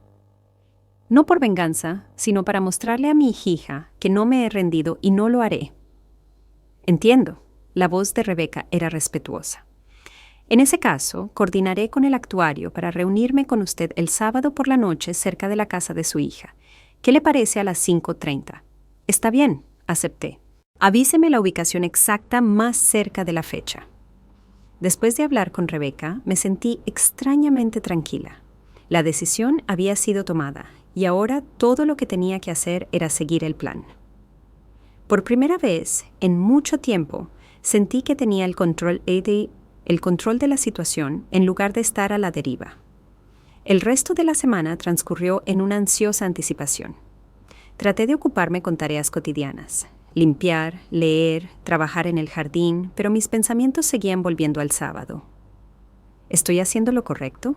¿Es demasiado cruel estropear la celebración de mi hija? Pero cada vez que las dudas comenzaban a roerme, recordaba lo que Sofía había hecho, y mi determinación regresaba. El sábado me desperté temprano. El día estaba claro y cálido, el clima perfecto para una fiesta junto al lago. Me quedé mucho tiempo frente a mi armario, preguntándome qué ponerme. Al final, elegí un vestido azul oscuro con cuello blanco, austero pero elegante. Me arreglé el cabello y me apliqué un maquillaje ligero. Mirándome en el espejo, no vi a una mujer destrozada por el dolor, sino a una con dignidad y fortaleza. A las 5:00 llamé a un taxi. Por lo general, usaba el transporte público, pero hoy era una ocasión especial. Además, no sabía cómo iba a llegar a casa y no quería depender de los horarios de los autobuses. Rebeca me había enviado la dirección de un café cerca del lago escondido, donde nos encontraríamos con el actuario. Cuando el taxi se detuvo en el café, vi a Rebeca sentada en una mesa en la terraza exterior. A su lado había un hombre alto de mediana edad con un traje elegante. «Señora Rulfo». Rebeca se levantó al verme. «Me gustaría presentarle al señor Emiliano Cortés, el actuario». El señor Cortés asintió cortésmente. «Buenas noches, señora. La señora Ríos me ha explicado la situación. Le entregaré la notificación de la demanda a la señora Caldwell de acuerdo con todas las reglas». «Gracias». Le estreché la mano, notando su firme apretón. «Aquí está el plan de acción», dijo Rebeca. «El señor Cortés se hará pasar por un empleado de catering para entrar en la casa. Una vez que localice a su hija, le entregará los papeles. Usted puede entrar con él o esperar afuera y entrar más tarde, lo que le sea más conveniente». Me pregunté si aparecer con el actuario o esperar a que se entregaran los documentos y luego entrar, lo que causaría una impresión más fuerte. Creo que sería mejor si entrara con el señor Cortés, decidí. Sofía debe saber de inmediato que esto no fue un accidente o una coincidencia. «Lo que diga», asintió Rebeca. «Solo recuerde, su objetivo no es causar un escándalo, sino mostrar que usted va en serio y no se retractará. Trate de mantener su dignidad, pase lo que pase». «Lo intentaré», prometí, aunque temblaba por dentro. Decidimos caminar. Estaba a solo 10 minutos a pie del café a la casa de Sofía. En el camino, Rebeca me explicó nuevamente los aspectos legales de la situación. Una vez que se notifique, su hija será considerada oficialmente notificada de la demanda. Tendrá 21 días para presentar una respuesta ante el tribunal. Si no lo hace, el tribunal podría dictar una sentencia en rebeldía a su favor. Asentí, pero mis pensamientos estaban lejos. Me imaginaba entrando en una casa donde nunca antes me habían recibido. Vería la cara de mi hija cuando se diera cuenta de que sus maquinaciones habían sido expuestas. ¿Qué diría? ¿Cómo reaccionaría? ¿Y cómo me sentiría al respecto? Lago Escondido era exactamente como lo había imaginado, una hilera de lujosas casas junto al lago con céspedes cuidados y autos caros en el camino de entrada. El número 27 destacaba incluso en este contexto. Una casa de 2 pisos con ventanas panorámicas y una gran terraza con vista al lago. Varios autos ya estaban estacionados afuera de la casa, y música amortiguada y risas salían de las ventanas abiertas. «La fiesta está en pleno apogeo», dijo el señor Cortés, ajustándose la corbata. «Momento perfecto». Caminamos hacia la puerta principal. Podía sentir mi corazón latiendo en mi pecho, pero traté de mantener la calma. El señor Cortés tocó el timbre. Unos segundos después, una joven con uniforme de catering abrió la puerta. «¿Son de El Buen Sabor?», preguntó. Estábamos esperando personal extra. «Así es», el señor Cortés asintió con confianza. «Fui enviado para ayudar con el servicio y esta dama es la inspectora de calidad. Necesitamos hablar con la dueña de la casa». «Claro, pasen». La chica nos condujo al interior. «La señora Caldwell está en la sala con sus invitados». Entramos en un espacioso recibidor con piso de mármol y paredes con espejos. Había jarrones de flores por todas partes y un candelabro de cristal colgando del techo que debió costar una fortuna. Contuve la respiración. Para eso se había usado el dinero del préstamo a mi nombre. El señor Cortés avanzó con confianza hacia donde venían las voces. Lo seguí, tratando de no delatar mi nerviosismo. Entramos en una enorme sala de estar con ventanas panorámicas con vista al lago. La habitación estaba llena de gente con vestidos de noche, copas de champaña en la mano. En el centro del grupo estaba Sofía con un elegante vestido beige, hablando animadamente de algo. Cuando vio a un hombre desconocido con traje, se detuvo a medias. Cuando me vio a mí, su cara se petrificó de asombro. «Mamá», dijo con incredulidad, «¿cómo llegaste aquí?» Hubo silencio en la habitación. Todos los ojos estaban puestos en mí y en el señor Cortés, quien se adelantó. «¿Será Sofía Caldwell?», preguntó en tono oficial. «Sí», mi hija respondió confundida. «¿Y usted quién es?» «Soy Emiliano Cortés, el actuario». Sacó unos papeles del bolsillo interior de su saco. Por medio de la presente, le entrego la notificación de una demanda de Josefina Rulfo por fraude y falsificación. El rostro de Sofía palideció. Se quedó inmóvil, mirando los papeles que le ofrecían. «¿Qué diablos es esto?», exclamó Jorge, el esposo de Sofía, dando un paso al frente. «¿Qué tipo de demanda?».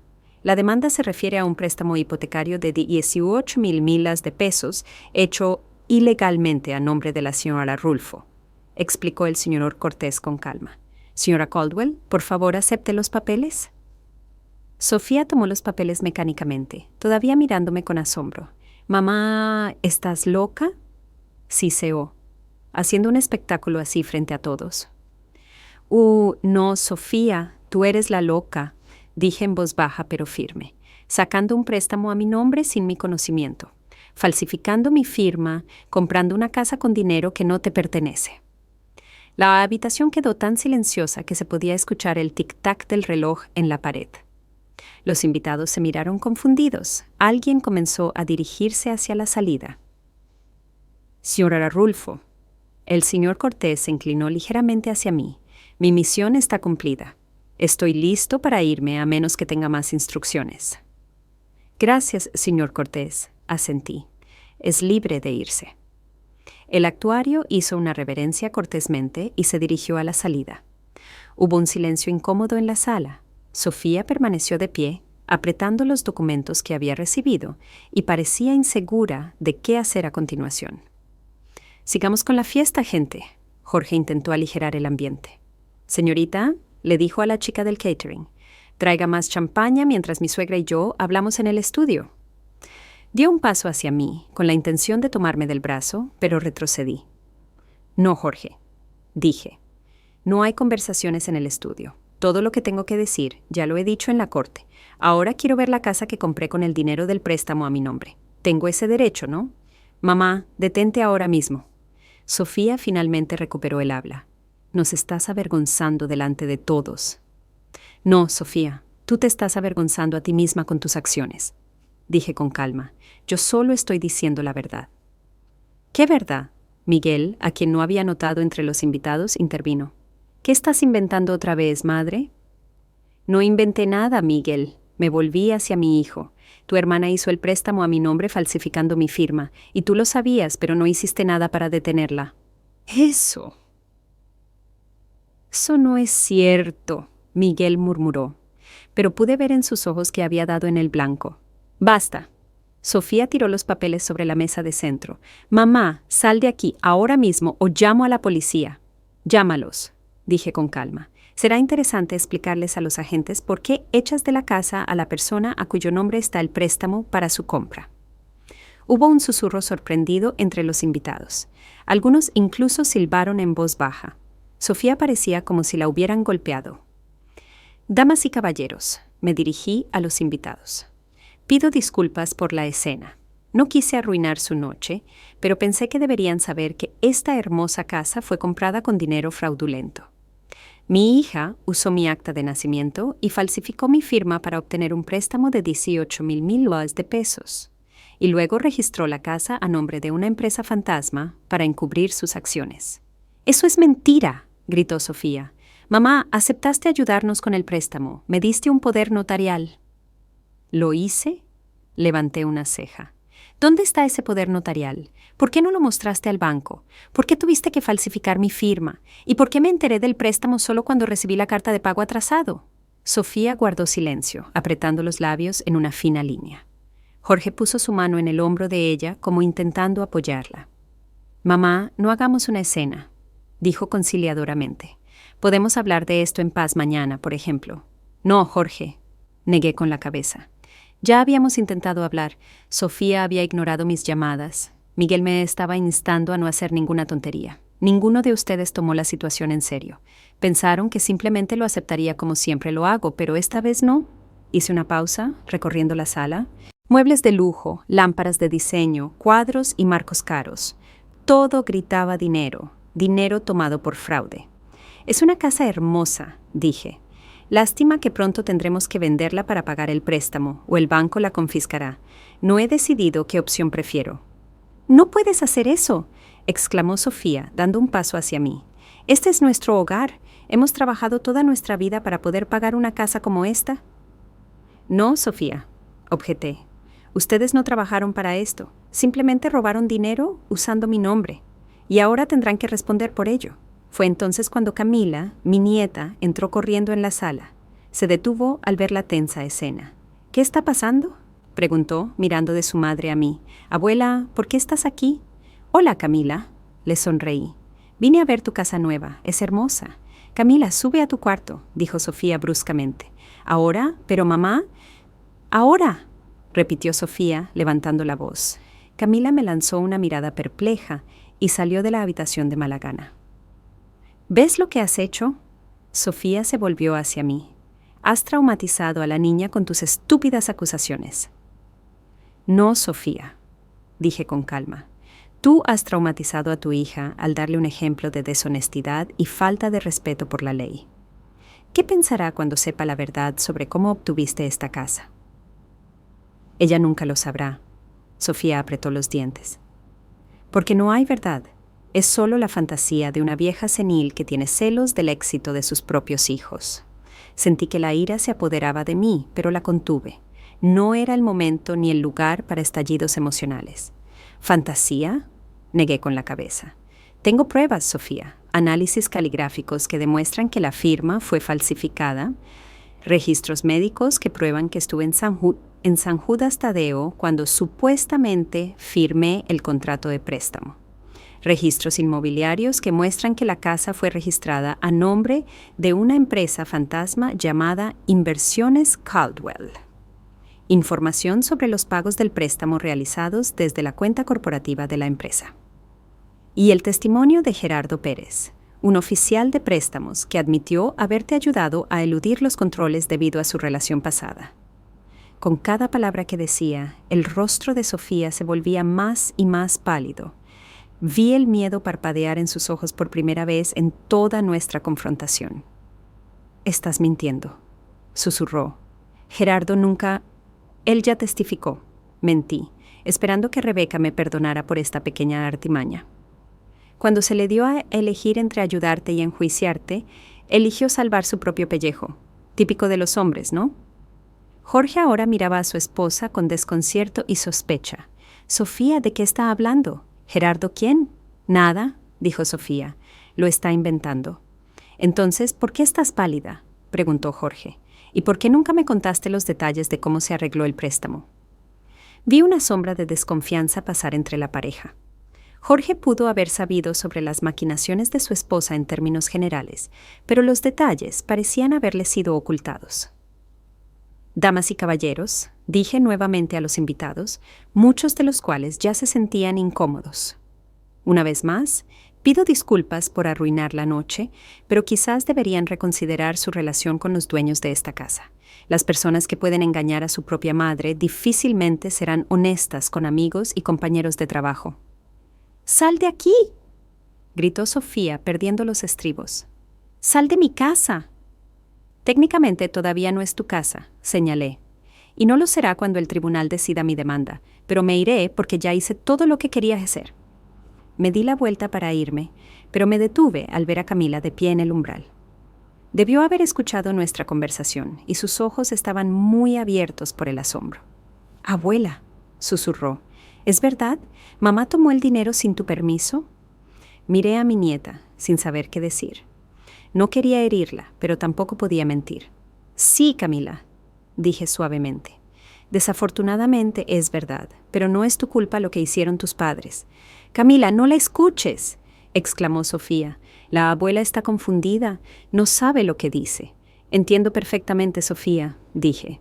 «Y tu hija, también, pronto entenderá todo. Los niños no se quedan niños para siempre, crecen y comienzan a ver a sus padres por quienes realmente son». Con esas palabras me dirigí a la salida. Nadie intentó detenerme. Podía sentir las miradas de los invitados, sorprendidos, compasivos, críticos, pero no me importó. Había hecho lo que tenía que hacer. La historia de la demanda y el escándalo de la inauguración se extendió por Cuernavaca con la velocidad de un incendio forestal. En un pueblo pequeño donde todos se conocen, eventos como este no pueden pasar desapercibidos. Al día siguiente, Aurora me llamó sin aliento de emoción. «Doña Josefina, no lo vas a creer. Todo el pueblo está hablando de esto. Patty dijo que los invitados se dispersaron a la media hora de que te fueras y que Jorge y Sofía tuvieron una discusión terrible frente al resto de la gente». Escuché su historia con sentimientos encontrados. Por un lado, estaba la satisfacción de que la verdad finalmente había salido a la luz. Por otro lado, quedaba el residuo desagradable de la idea de que yo había sido la causa de la humillación pública de mi propia hija. Puede que se lo mereciera, pero siempre es difícil para una madre ver sufrir a su hijo, incluso si ese hijo es una mujer adulta que ha cometido un crimen. «¿Y Miguel?», pregunté. «¿También estuvo allí hasta el final?»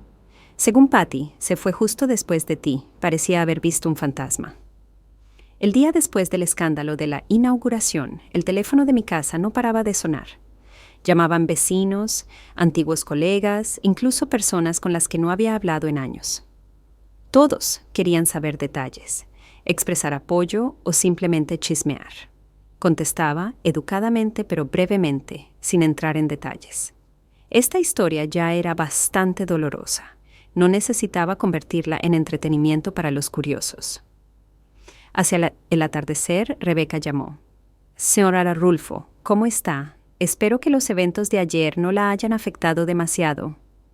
«Estoy bien», respondí. «Solo estoy cansada de las llamadas. Todo el pueblo parece estar hablando de nuestro escándalo familiar. Desafortunadamente es inevitable». Rebeca suspiró. «Pero la buena noticia es que después de ayer, su hija finalmente recibió la notificación oficial de la demanda. Ahora tendrá que responder en la corte o llegar a un acuerdo». «¿Cree que llegará a un acuerdo?», pregunté vacilante. «Probablemente sí, especialmente si contrata a un buen abogado. Cualquier abogado le aconsejaría evitar un juicio dada la cantidad de pruebas en su contra». Rebeca tenía razón. 3 días después, Sofía me llamó ella misma. Su voz sonaba inusualmente apagada. «Mamá, necesitamos hablar. ¿Puedo ir a verte?»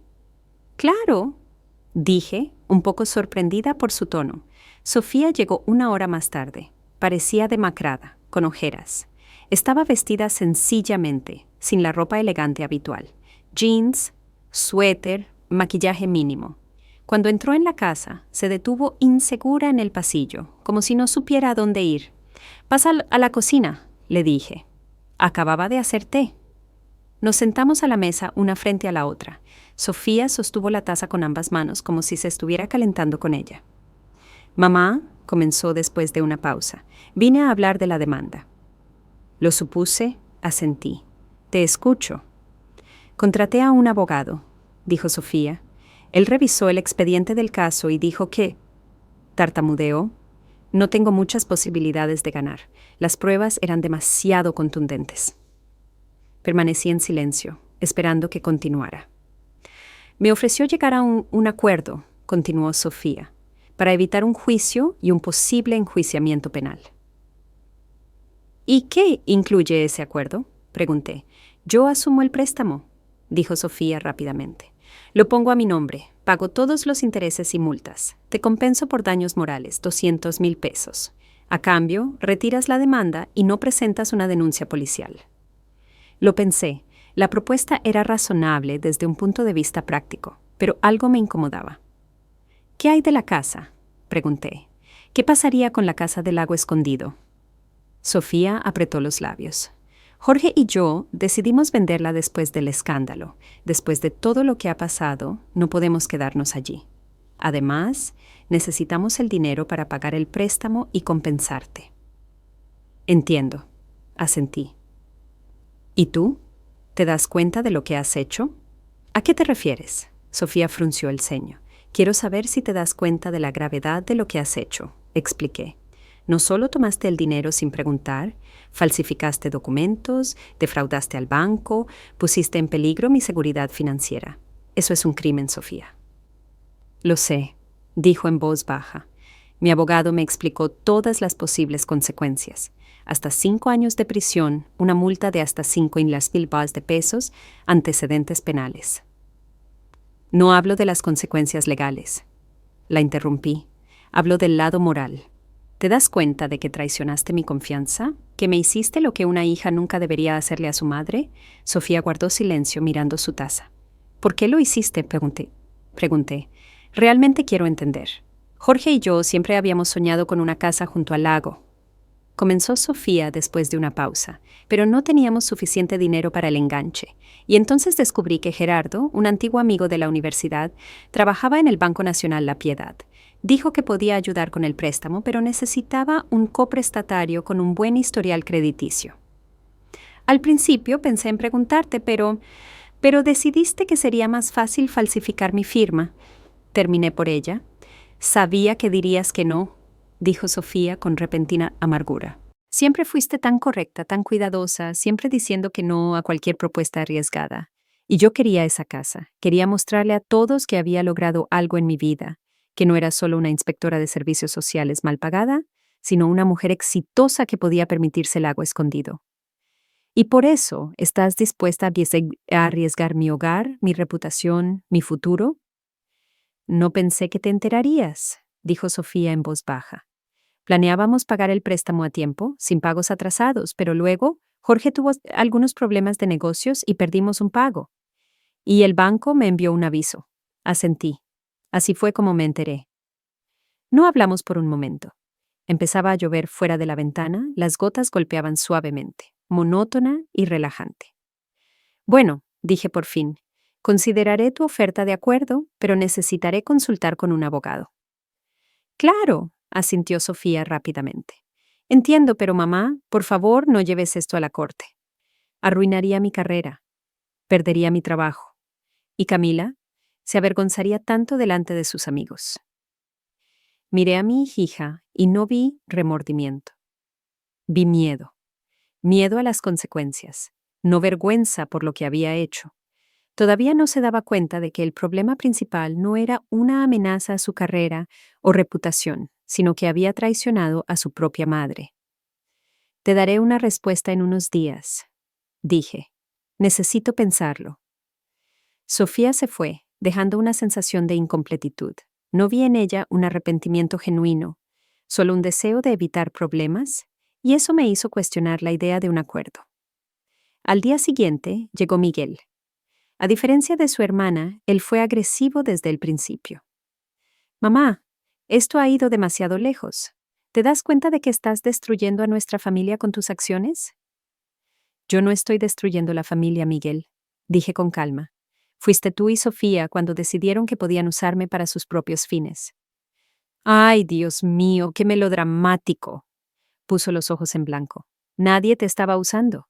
Sofía solo quería una vida mejor para su familia. Siempre quiso una casa junto al lago. Y decidió conseguirla a mi costa, dije. Eso se llama fraude, Miguel, y tú lo sabías, pero no hiciste nada para detener a tu hermana. Miguel caminaba nerviosamente por la habitación. Mira, no conocía todos los detalles. Sí, Sofía me dijo que tenías un acuerdo, que habías aceptado ayudar con el préstamo. ¿Y tú te lo creíste? Sonreí irónicamente. Después de conocerme toda mi vida, ¿realmente creíste que acepté sacar un préstamo por casi 18 millones de pesos? No lo sé. Miguel se encogió de hombros. Tal vez finalmente decidiste hacer algo bueno por tus hijos. Sus palabras me golpearon como una bofetada. Finalmente decidiste hacer algo útil. Como si todos los años de cuidado, de amor, de apoyo no significaran nada. Como si les debiera algo más además de lo que ya les había dado. Vete, dije en voz baja. Ahora. Mamá, no seas tan dramática. Miguel intentó tomar mi mano. Solo quiero que retires la demanda. Sofía ya está siendo castigada. Todo el mundo está hablando. Jorge está al borde del divorcio. La casa tendrá que ser vendida. Vete, dije de nuevo. No voy a discutir esto contigo, especialmente después de lo que acabas de decir. Miguel quiso objetar, pero algo en mi cara lo detuvo. Suspiró y se dirigió a la puerta. Te vas a arrepentir de esto, mamá, cuando estés completamente sola. Después de que se fue, me quedé mucho tiempo en la cocina, mirando por la ventana y pensando. Quizás Miguel tenía razón. Quizás estoy siendo demasiado dura con Sofía. Después de todo, es mi hija, cualesquiera que sean sus errores. Pero luego recordé su rostro cuando habló de las posibles consecuencias para su carrera. Ni una palabra sobre cómo su acto me afectó a mí. Ni un atisbo de comprensión de que había hecho algo irreparablemente malo a su propia madre. Llamé a Rebeca y le conté sobre la oferta de Sofía. Legalmente, es una oferta razonable, dijo la abogada. Será compensada y liberada de sus obligaciones de préstamo, pero por supuesto la decisión es suya. ¿Qué pasa si seguimos adelante con la demanda?, pregunté. Dada la evidencia, el tribunal casi con certeza fallará a su favor, respondió Rebeca. El banco estará obligado a cancelar el contrato de préstamo por fraudulento. Y luego hay dos opciones. O el banco acude a la policía para denunciar el fraude, o intenta recuperar el dinero de su hija en un proceso civil. ¿Y la casa? La casa muy probablemente sería confiscada para pagar el préstamo, ya que es la garantía del préstamo. Me pregunté. Curiosamente, la perspectiva de perder la casa era lo que menos me preocupaba. Después de todo, no era mi casa. Ni siquiera había estado en ella una vez antes de esa noche. Más importante era la pregunta. ¿Qué aprendería Sofía si simplemente aceptaba un acuerdo? Necesito pensarlo, le dije a Rebeca. Le haré saber lo que decida. Esa noche recibí otra llamada de Aurora. Doña Josefina ya se enteró de la última noticia. Jorge dejó a Sofía. Dicen que estaba furioso cuando se enteró del préstamo. Resulta que ella tampoco le había contado todo. Suspiré. No es que sintiera una simpatía particular por Jorge, pero romper una familia no podía hacerme feliz, especialmente porque él y Sofía tenían una hija. ¿Qué hay de Camila?, pregunté. ¿Todavía vive con su madre? Sí, pero se rumoreaba que Jorge iba a pedir la custodia compartida. Los problemas se multiplicaban como una bola de nieve. No quería que mi nieta sufriera por esta historia. Pero, ¿era mi culpa lo que pasó?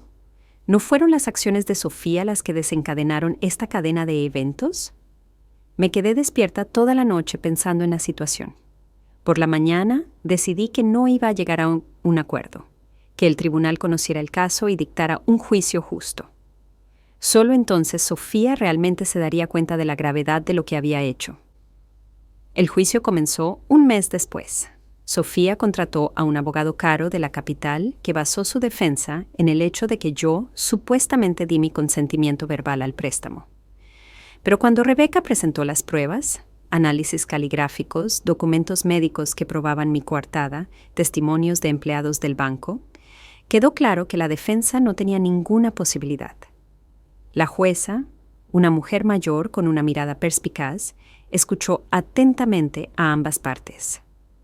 Al final de la segunda sesión, dijo: las pruebas demuestran claramente que la señora Caldwell actuó sin el consentimiento de su madre y falsificó su firma en los documentos del préstamo. Tales actos entran dentro de la definición de fraude y falsificación. Sin embargo, dada la relación familiar entre la demandante y la demandada, sugiero que las partes reconsideren la posibilidad de un acuerdo. Este tribunal levanta la sesión por una semana. Durante el receso, Sofía se me acercó en el pasillo del tribunal. Parecía exhausta y deprimida. «Mamá, por favor, terminemos con esto. Ya ves lo que se avecina. Podría perderlo todo. Mi trabajo, mi reputación, quizás incluso mi libertad. Piensa en Camila. ¿Cómo sería para ella vivir con el estigma de ser la hija de una criminal?» La miré y no vi a una hija arrepentida, sino a una persona que intentaba evitar la responsabilidad por sus acciones hasta el último momento posible. Incluso ahora, solo pensaba en sí misma y usaba a Camila como un medio para presionarme. «Debiste haber pensado en Camila antes de cometer el crimen», dije en voz baja, «y en el ejemplo que le das a tu hija con tus acciones». «¿De eso se trata?» Sofía sonrió amargamente. «¿Estás tratando de darme una lección? ¿Probar que mamá siempre tiene razón? ¿Vengarte por todos los años que te desobedecí?» «No, Sofía», negué con la cabeza. «Solo quiero justicia, y quiero que finalmente te des cuenta de que tus acciones tienen consecuencias, no solo para ti, sino para otras personas». Sofía me miró con una mezcla de incredulidad y enojo. «¿Sabes qué? Haz lo que quieras, pero después de esto ya no te considero mi madre y puedes olvidarte de tener una nieta». Se dio la vuelta y se fue, dejándome de pie en el pasillo vacío con el corazón encogido. Sus palabras me dolieron profundamente, pero no hicieron tambalear mi determinación. Si ese era el precio de la justicia, estaba dispuesta a pagarlo. Una semana después, el tribunal falló a mi favor. El contrato de préstamo fue declarado nulo y sin efecto, y el banco recibió la orden de cancelar todas mis obligaciones bajo el mismo. Sofía tuvo que pagarme una compensación de 400,000 pesos por daños morales. La jueza también señaló que el banco tenía derecho a presentar una denuncia ante las fuerzas del orden por el fraude, pero esta decisión quedó a discreción de la institución financiera. Después de que se anunció la sentencia, Sofía pasó junto a mí sin decir una palabra ni mirarme. Miguel, que estaba sentado en la sala del tribunal, también se dio la vuelta desafiante. Me quedé sola, excepto por Rebeca y Aurora, quienes me habían apoyado durante todo el juicio. «Ganó Sr. Arrulfo», dijo Rebeca, estrechándome la mano. «Se ha hecho justicia». «Sí», asentí. «Pero, ¿a qué costo?» «A veces hay un precio que pagar por la verdad», dijo Rebeca filosóficamente. «La pregunta es si vale la pena el precio». No respondí. No sabía la respuesta a esa pregunta en ese momento. Las consecuencias de la demanda no tardaron en llegar. El banco no acudió a la policía, prefiriendo resolver el asunto amistosamente. Confiscaron la casa en Lago Escondido para pagar el préstamo. Sofía y Camila tuvieron que mudarse a un pequeño departamento en otra parte de la ciudad. Jorge solicitó el divorcio, buscando la custodia compartida de su hija. Miguel dejó de devolver mis llamadas. Su esposa, Marcela, con quien siempre tuve una relación fría, llamó un día para hacerme saber que no querían que tuviera contacto con sus hijos. «¿Son demasiado impresionables para los dramas familiares?», dijo. Me encontré aislada. Los hijos y nietos, que antes no estaban muy ansiosos por socializar conmigo, ahora habían cortado por completo las relaciones. Me convertí en una paria en mi propia familia. Extrañamente, no sentí tanta amargura como esperaba. ¿Estaba dolida? Por supuesto. Perdí a mis hijos y nietos quizás para siempre.